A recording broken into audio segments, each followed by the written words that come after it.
Hey guys, Bolton Dan 96 here, and with Kaiju movie theaters, and I'm here bringing you another toy. Well, actually my first toy review. I was gonna say another because I'm Makusa Kunin's 96 on another channel, but I think you should all know that by now. I did post up that video.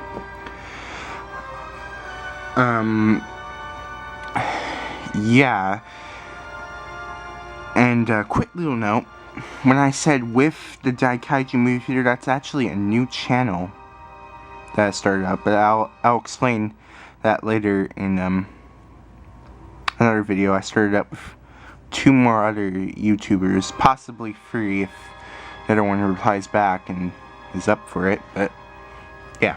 Anyway, on to this review of one of my favorite figures in my whole entire collection, and one of my kaiju, and one kaiju from my favorite movie, Orga. Oh, it's Orga. He's awesome. First off, you can tell that he's a pretty epic looking figure. I mean, come on. Orga only appeared once. I'll go over his history just for you guys.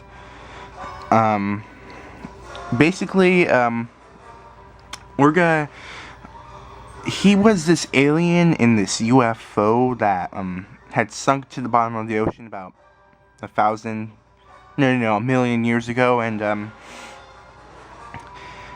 back in the dinosaur time, and kind of, he just crash landed there on top of some sea volcanoes, and, yeah, he crashed on some sea volcanoes. The alien was still inside. He hibernated for a few millennia. Then he came back up when research sites with the sub found it. They thought it was a meteorite, but oh, who knows? It's a UFO, and it rises out of the sea and is like that for most of the movie, where the UFO just rises out of the sea. But when Godzilla starts attacking, Godzilla Millennium, or 2000, or J2K. G2K, sorry. When I say J,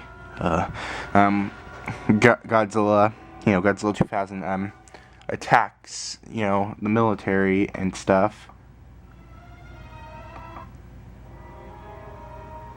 And, it goes over there and flies toward him. Flying! And, flies toward him, right? And, basically, the, UFO attacks Godzilla, and Godzilla attacks back, and they fight, and they kind of do a beam crossing. Well, not really a beam crossing, they both hit each other, and the UFO veers off somewhere, and Godzilla disappears for a while.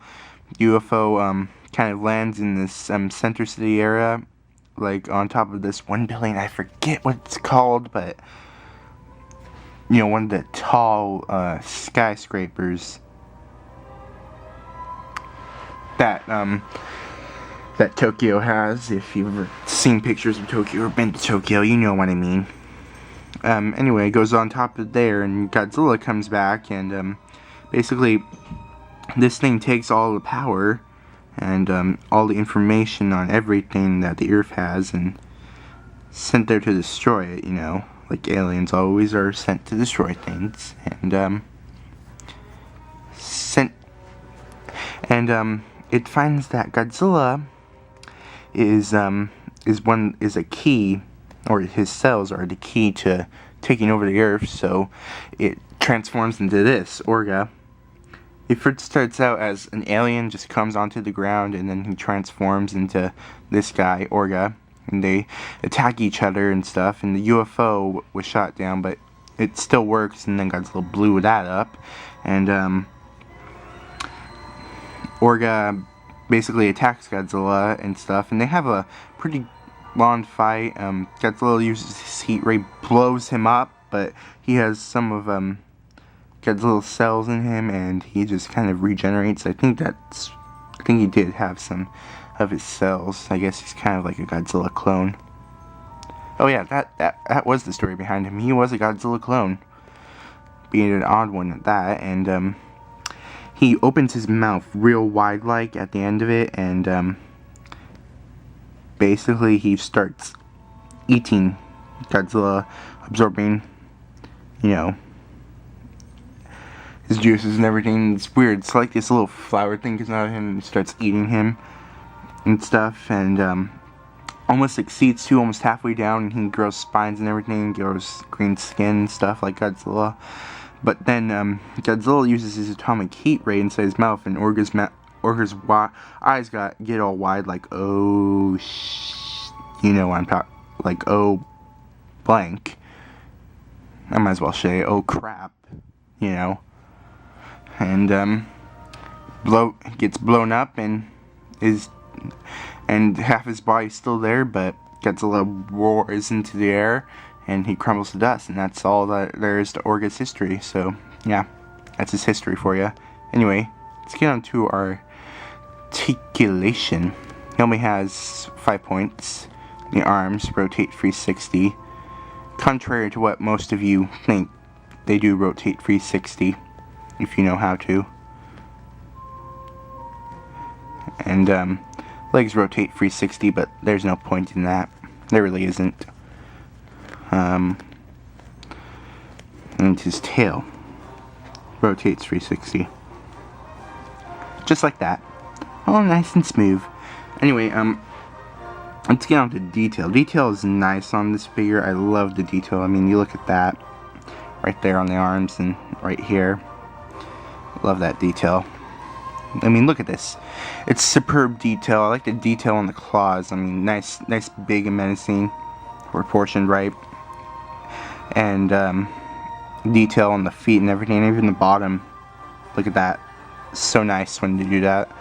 And legs here on the side, little armor, I guess you could call it, and these weird little fin things back here, and his tail. His tail's not like other Kaiju's tails. It's nice and flat and everything. It says here he was made in 1999, so he is part of the movie monster series of you know, Toho Kaiju series of everything. His tail's nice and flat. Got this little fin-like thing here, like a fish or something. Always kind of reminded me of a fish. Sort of looks like the back of like you know, like a fish's tail. Really does. And the back here, back detail is nice. I mean, look at that. And his cannon, even detailed inside there, if you can see that. Yeah, see, look at the detail in there. All the nice crevices and holes. And I like how everything's not asymmetrical with him. What I mean by that is that everything's a bit different. His arm here has these spikes. This arm doesn't have any spikes. This arm has this one spike that juts out here. This arm has two spikes that juts out right there. His legs too. If you notice right here, this kind of juts out. Not one piece, and this does not. And on the back here, even these back fins are a bit different. This one's kind of up a bit, while this one's kind of down a bit, and this one's more outward, while this one's more inward. Even the back here, as you can see, it's not really even or anything. He's kind of like a deformed clone. And oh yeah, detail inside the mouth here. He's got individually just sculpted teeth, and those aren't even asymmetrical either. He's got like a full row of teeth here. He's missing some teeth here. And yeah, even his eyes look different. One's all kind of droopy. The other one's kind of all wide open, like I'm staring at you. Ah. And detail inside the mouth's great. Look at that. If you can see that. I think you can. No? Hold on. Let me get my handy dandy phone out here.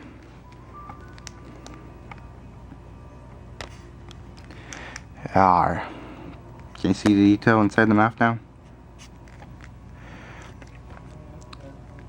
I think you can. I think that's nice. Yeah, detail's great. Sorry, guys, my camera cut off on me in there. Darn it! But anyway, yeah. This is all nice and everything. Detail. Paint job's nice. I love the paint job. The here on the head here. This is supposed to be when he's like regenerating or something. And my Orga is a bit different from other Orgas. If you look at Deadzilla's Orga, mine's different from his. His has like darker paint and it's like all over the head a bit. Mine has like a lighter paint. If you can see in this light, yeah. This blue, shiny bluish metallic. I don't know why they went with that if they're trying to go for the Regenerator G1 working look, but it works for me. And here, his rib cage. That's nice detail there. I forgot to mention that. And it's all painted white, and I think that's nice. And the claws are painted silver, along with the toes and his tail, and all over the back here. And these are painted blackish silver. I think he overall has a nice paint job. Let me do a few size comparisons before this review is over. Pretty sure every little kid has this one, but Godzilla 2000. Orga was kind of short, but I think Godzilla was up here and Orga was right about there. Maybe. Yeah, I think that's accurate. It's an okay sizing. It doesn't quite work, but you know. I fought you in Godzilla 2000. Yes, and you killed me. Well, there you go, kiddies. Anyway, other size comparisons. How about the GMK Godzilla? Doesn't go right well with him. I think Godzilla. I think Orga should be up to here to Godzilla, but it's my opinion. You can say whatever you want. Kaiju here. It's a bit taller than him. I don't know. It's okay-ish. I think Orga should still be up to here. Like I said, that's just me. Destroyer. Yeah. I'll do a review on him next. Anyway, Destroyer. And I think that's a nice sizing. I think they go pretty well together. He suffers from that little sizing problem that he and Hedorah and other key figures share. And just because I can, Alien Zamu. And I think they go nice too. They're kind of similar, where you have like free claws and stuff, and you know, it's like, oh, let's take over the world together. I think that makes up for a pretty cool, and with Destroyer, it really does make it a nice pairing. An idea for a new movie, maybe? You decide.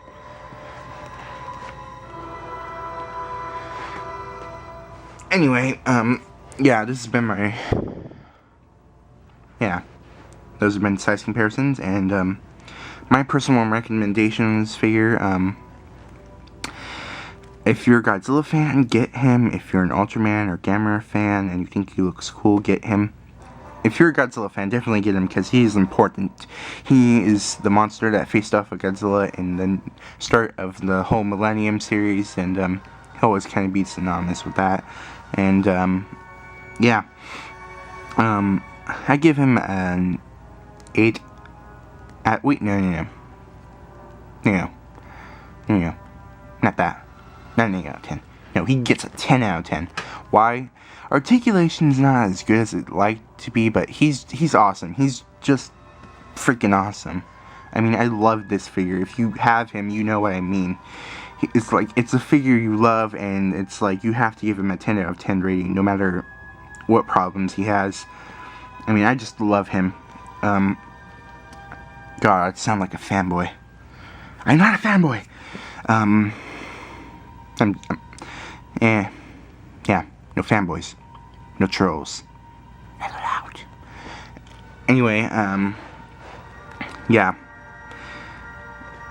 definitely have him in your collection, and he gets a clean, straight 10 out of 10, and this is been my review of Orga. This is Boltan Dan 96 with Kaiju movie feature, and I will see you guys later. Sayonara.